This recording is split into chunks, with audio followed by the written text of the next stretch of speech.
I'm doing a different kind of YouTube video, if you can't tell. So what am I doing today? I would talk to you about my next Warhammer project, because it's been a while. I've done so many projects. I have almost every Order army, tons of fantasy, some 40k, some chaos. Like, I'm all over the place. I love painting armies, I love building armies, and I can do it very quickly. I mean, to be honest, I could probably knock out 2,000 points in most armies in a couple weeks' time. But what am I going to do next? I've spent 3 months since I had a project, just doing random things here and there. So, that's right, Cities of Sigmar. I've been kind of struck by it. It was a fun. I did playtesting for it. Really enjoyed it. Did playtesting with a mixed army. Did my best. Sorry, it's not the best version out there, but hey, I do like the way this book came out. There's some fun aspects to it. There's some annoying aspects to it, but that's the nature of anything. So I bought this big box set on a whim. I didn't need it, but I wanted it, so I bought it. Yeah. And after I bought it, I then bought 2 boxes of Anvil Guard. Start collecting older boxes my FLGS had. Got a good deal on it.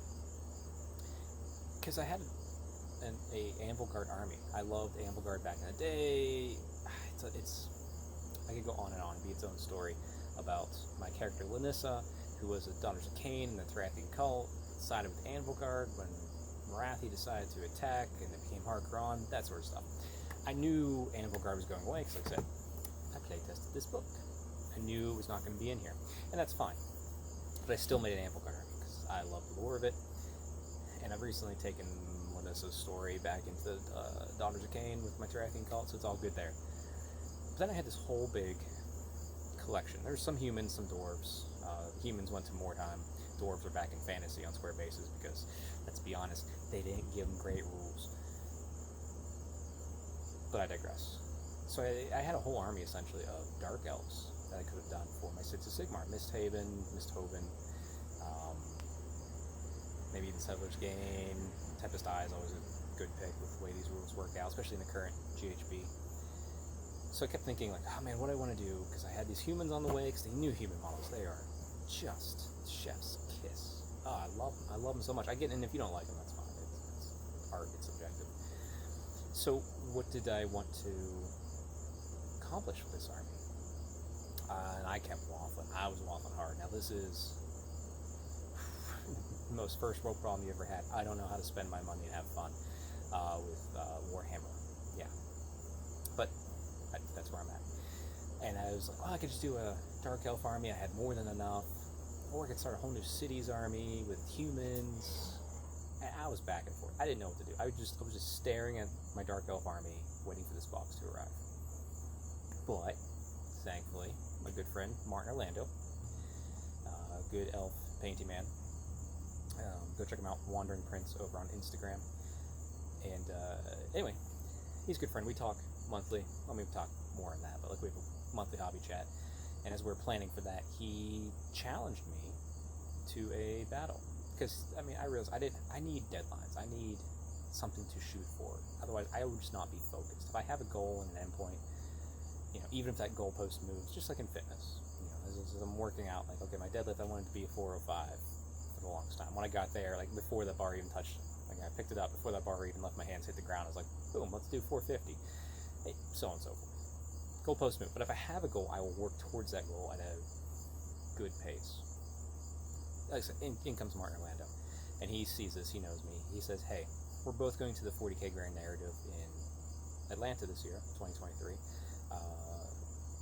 I will be one of the actors again. I'll be reprising my role that I did last year. No spoilers coming in for that, but you can check out an older YouTube video. I'll try and link it in one of these things. I'll try and be a YouTuber. But he's going down there. He's going to play in the 40k Grand Narrative. He's lucky enough to win a ticket. And he challenged me to a 750-point battle with his Slaves of Darkness, Mirrored Edge. It's a wonderfully crafted army, wonderfully crafted story, versus whatever Cities of Sigmar I want. That was it. That's all he said. And as soon as he did that, like, my focus snapped into place, and I was just like, boom, I know exactly what I want. All these dark elves, and they were the old metal sculpts too for most of them. Some new plastics, but a lot of them metal. Right back. They're officially all rebased. They're back in my dark elf fantasy army. That's fine. They'll be old world. They'll be 8th edition fantasy. Perfectly happy. They're all back there. And I'm going to start this army fresh and new as if I had never done it before. So what does that mean? It means I'm going to have a human core aspect. But I want to mix in a few elves. I might not mix in any dwarves. I'm not sure. The points are kind of high, and it's really just a Warden King and hammers, and they're fun, but I don't know. It's not what I'm after. Like, maybe a unit, maybe a hero. We'll see. It's hard because you really want to power pair the heroes with the units, but it's beside the point. That's endgame. I'm focusing on the first 750 points. I'm focusing on the theme in my lore because that's what I love most about this game. I love making lore. I love telling the story with my artists on the table. I do like winning, but that's secondary, maybe even tertiary sometimes. So I was going through it, reading the rules, watching some great videos. Warhammer Weekly, Vince over there did a great job with Tyler and Tom. AOS coach Anthony, just tremendous job with his shows on this book coverage. And then Doug, 2 Plus Tough, doing great lore coverage. So I'm just digesting everything, and I haven't yet read through this book. At least not the real version. I've seen a PDF version that went around for a long time. And I get, what captured me? Without even fully digesting this as far as the cities, like, what captures me the most? So we're going to go back to the young age of 2016. Age of Sigmar, it's getting off the ground, it's forming, and there's a brand new campaign worldwide. Warcom's pushing it, stores are getting kits. My store got a kit. What was that called? Season of War. The Seeds of Hope. Yeah, look at that. Yes, I have this. I've been around since 8th edition. I went right into Sigmar. So if you want to know if does Chuck have this old thing that no one remembers even existing in this hobby? Yes, I do. And I'm not so old that I have the old stuff from my fantasy days. I have some of that stuff. But if it's Sigmar, I have it. I've been here. I'm an OG. Deal with it. Anyway, in this was a global campaign wherein everybody was fighting over this section of Guyran. This map that you've probably seen 1,000 times now. This is the first time we saw it, and we were all like, ooh, maybe the second time. There was 3 cities: Greywater Fastness, the Phoenicium, rest in peace, and the Living City. I say rest in peace because it's not there anymore. There's a shadow over it. We don't know what's happening, and there's no more Phoenix Guard. Anyway, so how'd this work? There was the 4 factions: Order, Death, Destruction, Chaos, all fighting over these 3 cities. And whoever won would capture the city, destroy the city. Is it a chaos city, or did they ruin it? Did destruction just rampage over it? Did death make a city? Did order finally reclaim a city? This was the Seeds of Hope. This was the first building of, as far as the lore goes, the first building of cities in the realms since the Realm Gate Wars, which was the first major lore and campaign upon the Stormcast return, was capturing the Realm Gates. So within those 3 cities, was split up between the US, the UK, and Europe. The UK, everyone in the UK, no matter what Grand Alliance you were, fought over Greywater Fastness. Phoenicium was Europe, and Living City was the US.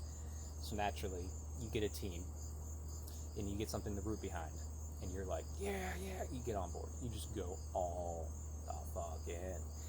And I was. Living Cities, I was leading this at my local store, at my local club.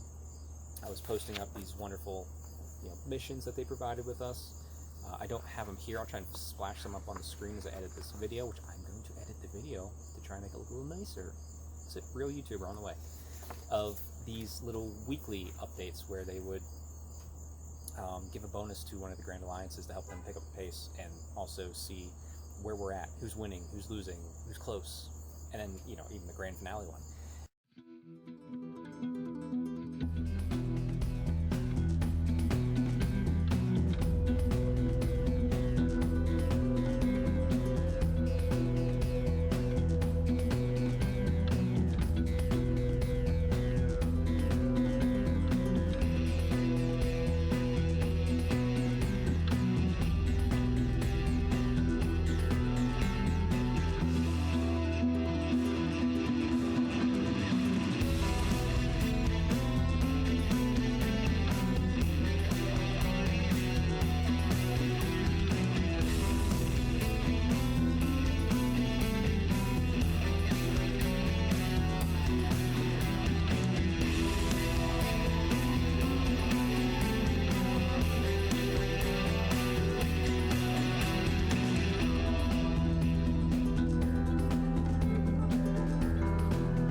that part eludes me.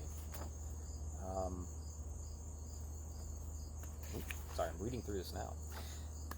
But, and like I said, there was prizes, there was little giveaways, bracelets, and, you know, pins and all that fun stuff for everybody that played.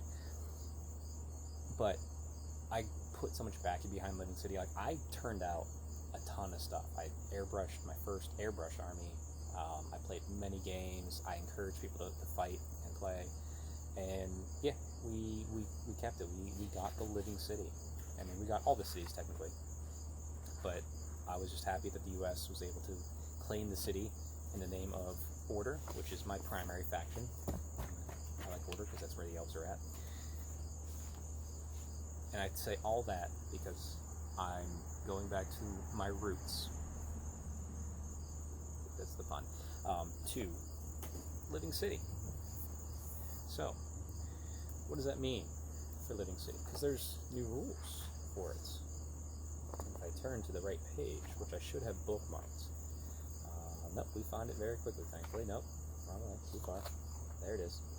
Living City, known as the Viridian Shield. The warriors of Living City and their Sylvaneth allies are adept fighting amidst the green labyrinth of the Everspring Swamp, launching well-planned ambushes before fading back into the trees. They get hunters of hidden paths. Essentially, you can do some deep striking on the board edge for Living City's units and Sylvaneth allies.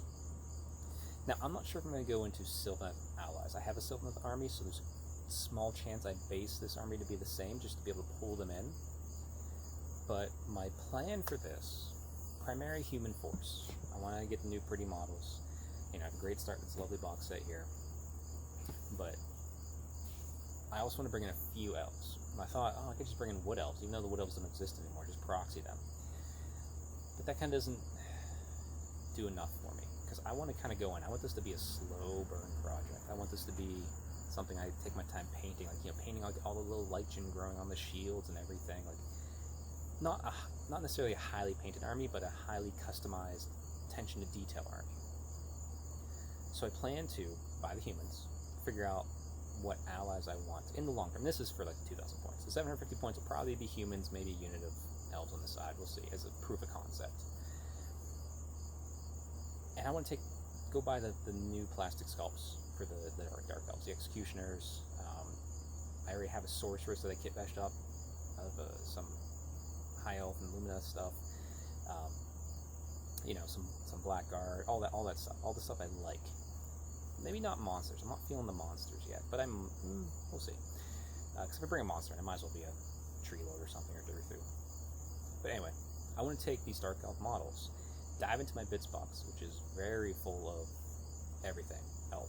So I have lots of wood elf bits, because I have a wood elf army from fantasy days. And I want to convert the wood elf bits onto the dark elves to show that it's the dark elves who are around, but they've adapted the culture that is in Ghyran of the Living City, which would be more wood elfish in my mind. That's the plan.